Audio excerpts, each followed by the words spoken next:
सोचिए, एक ऐसा पल जब ब्रह्मांड की सारी नियम, सारी व्यवस्था टूट जाए, जब समय, जो हर चीज को अपनी लय में बांध कर रखता है, वो खुद ही काबू से बाहर हो जाए। चलिए, आज उसी अद्भुत और रहस्यमयी कहानी की गहराइयों में उतरते हैं। आज हम पुराणों की वो कथा सुनेंगे जो हमें समय की हमारी समझ से कई बहुत परे ले जाती है। ये कहानी है कालांतक की, यानी शिव के उस महाशक्तिशाली रूप की जिसने स्वयं काल पर मतलब समय पर ही विजय पाली थी।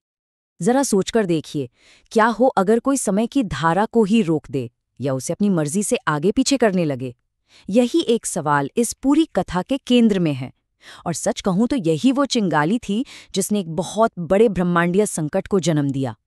तो कहानी की शुरुआत होती है एक ऐसे संकट से जब समय का ताना बाना, उसका पूरा ढांचा ही बिखरने लगा था। और इस पूरे संकट के पीछे था एक बहुत ही महत्वाकांक्षी असुर। उसकी इच्छा कोई छोटी मोटी नहीं थी। वो चाहता था कि मृत्यु और समय दोनों ही उसके बस में हों। और इसके लिए उसने इतनी कठोर तपस्या शुरू की कि उसकी ऊर्जा से पूरा ब्रह्मांड कांपने लगा। उसकी तपस्या का असर सीधा समय के बहाव पर पड़ने लगा। आप सोचिए, कहीं सदियां एक पल में गुजर रही थीं, तो कहीं एक पल सदियों जितना भारी हो गया था। समय की नदी में ऐसी उथल-पुथल मची कि पूरी सृष्टि का संतुलन ही बिगड़ने लगा। ये सब देखकर देवता भी डर गए। वो जानते थे कि अगर समय का पहिया रुक गया तो जन्म, मृत्यु, गति सब कुछ थम जाएगा और सृष्टि का विनाश तो फिर तय है। जब हर कोई बेबस हो गया, तब देवताओं ने उस शक्ति से मदद मांगी जो समय के हर बंधन से परे है। देवता मदद के लिए पहले ब्रह्मा और विष्णु जी के पास पहुंचे, लेकिन उन्होंने भी हाथ खड़े कर दिए। उन्होंने साफ कहा कि वो भी काल के नियमों से बंधे हैं। ये संकट इतना बड़ा था कि सृष्टि को चलाने वालों के पास भी इसका कोई हल नहीं था। अब बस एक ही उम्मीद बची थी, महादेव शिव। वो जो काल के हर बंधन से पूरी तरह मुक्त हैं। अपनी आखिरी उम्मीद लेकर सभी देवता कैलाश की ओर चल पड़े। और यहीं से कहानी ने एक बिल्कुल नया मोड़ लिया। देवताओं की पुकार पर एक ऐसी शक्ति जागी जिसकी किसी ने कल्पना भी नहीं की थी। गहरे ध्यान में बैठे शिव ने अपनी आंखें खोलीं।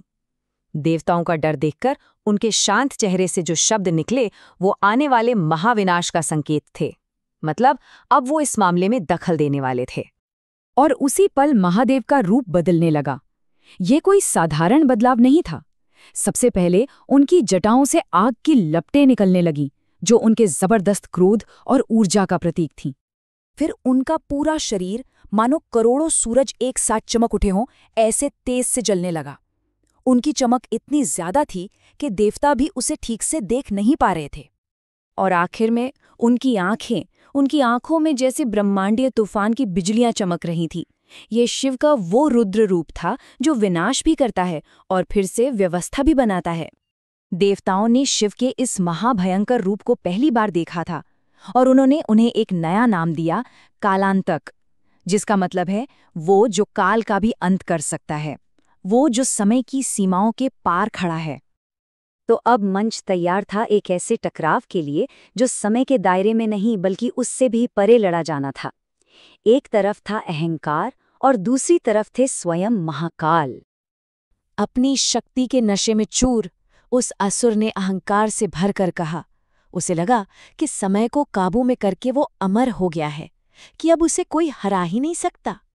लेकिन शिव ने बड़े ही शांत स्वर में एक ऐसा सवाल पूछा जिसने असुर के घमंड को जड़ से हिला दिया।